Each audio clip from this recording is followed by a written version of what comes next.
Hello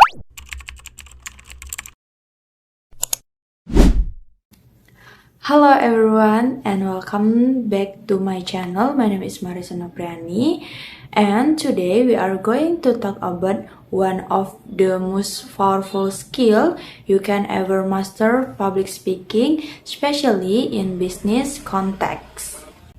In this video, we will cover everything you need to know: how to prepare speech, the 4 basic method of delivery, who do present your speech effectively, and the different variants of public speaking.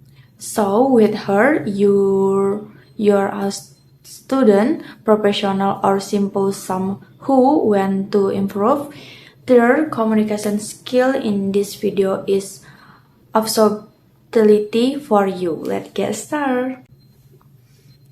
Oke, sebelum kita masuk lebih dalam, yuk kita lihat dulu apa aja yang akan kita bahas di video kali ini.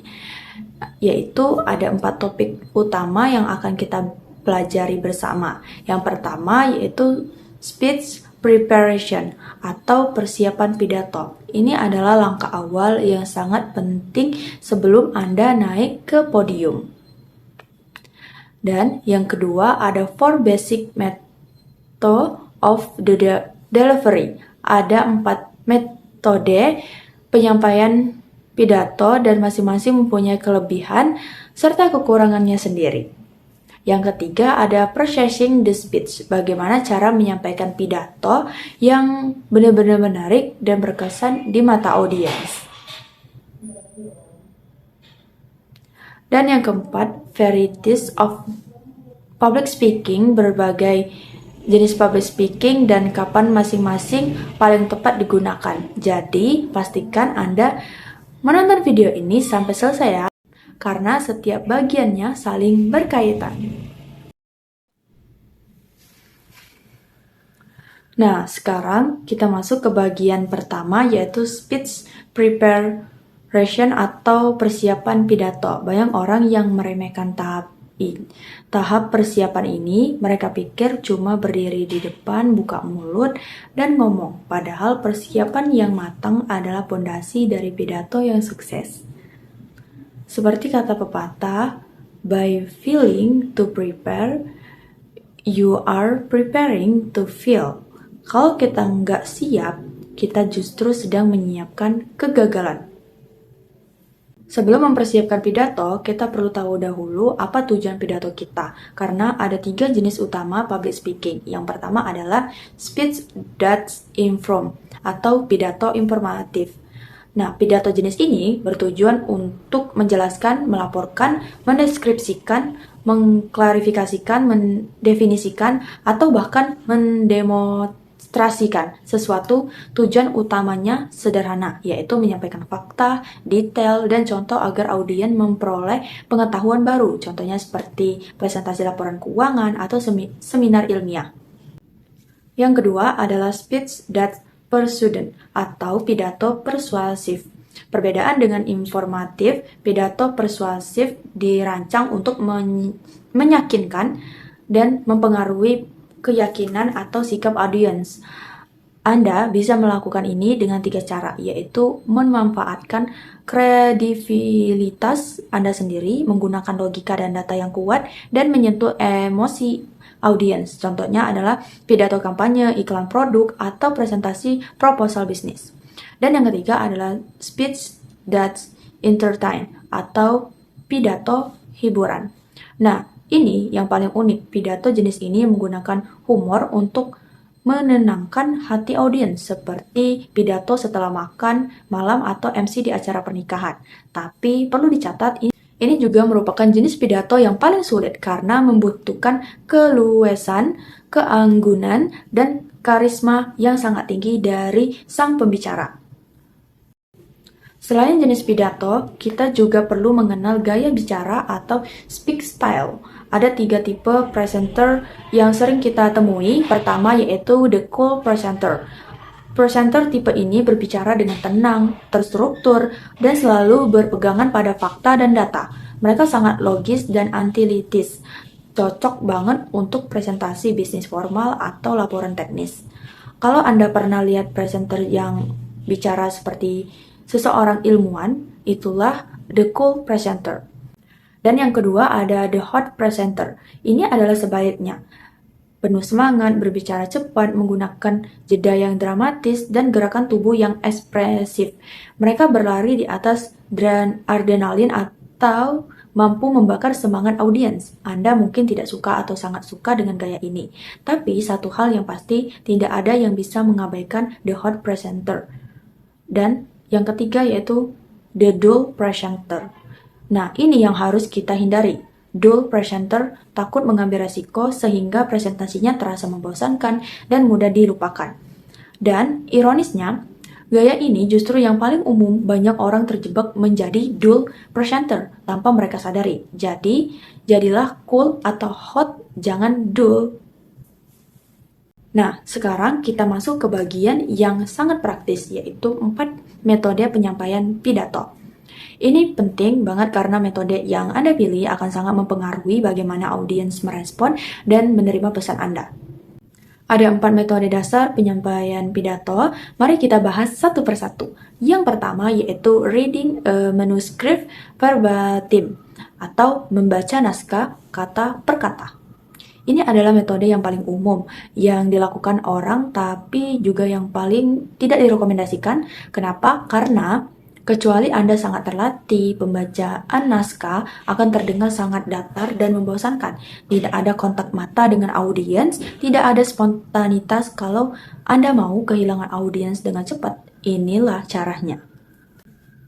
Kemudian metode kedua yaitu writing for memory, yaitu menghafal seluruh isi pidato. Metode ini lebih baik dari sekedar membaca, karena Anda bisa bebas dari naskah. Daniel Webster, penulis kampus Webster yang terkenal, bahkan mampu berbicara 4-5 jam tanpa menggunakan catatan apapun. Tapi kelemahannya besar, tekanannya sangat tinggi. Kalau Anda tiba-tiba lupa, bisa-bisa Anda panik di tengah presentasi.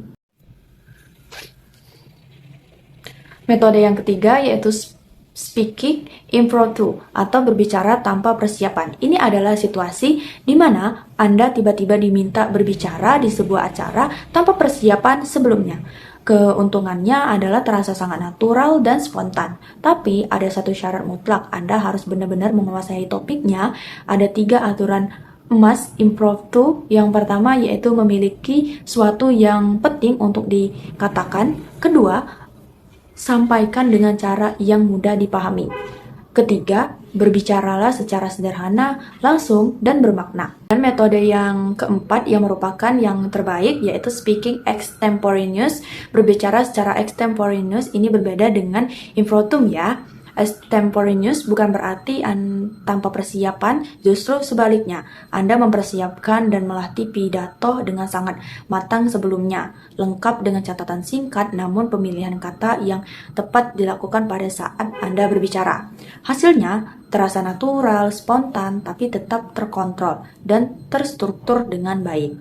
Karena extemporaneous adalah metode terbaik, mari kita pahami lebih dalam keunggulannya. Pertama, kualitas percakapan yang natural. Meskipun Anda sudah berlatih berkali-kali, setiap kali Anda menyampaikannya kepada audiens baru, pidato Anda akan terdengar segar dan tulus, tidak terkesan hafalan. Kedua, kontak mata yang kuat, karena Anda tidak terpaku pada naskah dan bebas untuk menatap audiens, membangun koneksi personal dan membaca respon mereka secara real time. Dan yang ketiga yaitu fleksibilitas penuh. Anda bisa menyesuaikan cara penyampaian sesuai dengan suasana ruangan. Kalau mereka terlihat antusias, Anda bisa memperdalam topik. Intinya, extemporaneous memberikan Anda kontrol penuh sekaligus kebebasan berekspresi. Itulah mengapa ini adalah pilihan terbaik. Sekarang kita berbicara tentang sesuatu yang sering diabaikan, siapa yang Anda hadapi. Cara Anda berbicara harus sesuai dengan audiens Anda. Ada 5 tipe audiens dalam konteks bisnis. Yang pertama yaitu superiors atau atasan. Ketika berbicara dengan atasan, jangan ditekan atau mengulih mereka. Sarankan dengan sopan dan dukung setiap pertanyaan Anda dengan fakta yang kuat. Yang kedua yaitu peers atau rekan sejawat. Dengan rekan, bagikan informasi dan ajak mereka berdiskusi. Tampilkan sisi manusiawi Anda, akui kekurangan dan tunjukkan bahwa Anda sedikit rentan. Ini justru membuat Anda lebih dipercaya. Dan yang ketiga, team members atau anggota tim. Dengan tim Anda menggunakan bahasa kita, bukan saya. Bagikan kesuksesan bersama dan menerima tanggung jawab saat Anda kalah. Dan yang keempat, special interest group atau kelompok kepentingan khusus. Fokuskan presentasi pada kepentingan dan kekhawatiran spesifik kelompok tersebut. Gunakan pendekatan persuasif yang relevan. Dan yang kelima yaitu mixed group atau grup campuran atau kelompok campuran. Ini yang paling menantang. Anda perlu menggunakan kombinasi teknik tangkap perhatian di beberapa menit pertama. Contohnya yang bisa direalisasikan oleh semua kalangan. Kemudian, setiap pidato yang baik memiliki 3 bagian utama, yaitu pembuka, isi, dan penutup. Mari kita bahas masing-masing.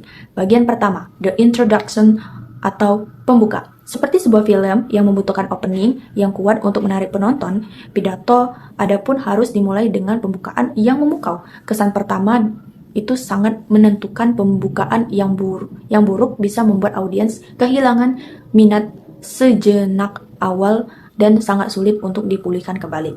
Ini adalah bagian tersulit dari setiap presentasi. Tapi kalau Anda berhasil melewati pembukaan dengan mulus, sisa presentasi akan mengalir jauh lebih lancar. Dan yang kedua, yaitu main point atau poin-poin utama. Ada 3 aturan penting untuk bagian isi. Pertama, setiap poin utama harus independen dan tidak tumpang tindih satu sama lain. Kedua, menggunakan pola kalimat yang seragam untuk setiap poin agar mudah diikuti. Dan yang ketiga, alokasikan waktu secara seimbang untuk setiap poin. Jangan sampai satu poin kebanyakan waktu dan poin lain kekurangan. Dan untuk yang terakhir atau penutup, the closing, yaitu long fellow. Pernah berkata hebat adalah seni memulai, tetapi lebih hebat lagi adalah seni mengakhiri.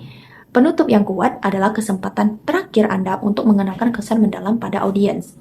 Penutup punya 2 fungsi utama. Yang pertama, memberikan sinyal kepada audiens bahwa Anda akan segera mengakhiri atau menyelesaikan pidato, dan yang kedua, memperkuat pemahaman mereka tentang ide sentral yang telah Anda sampaikan atau bisa disebut kesimpulan. Oke, sekarang kita masuk ke bagian yang sangat praktis, yaitu elemen-elemen yang membuat pidato benar-benar bagus. Ada 2 elemen utama, yaitu vocal expression dan non-verbal expression.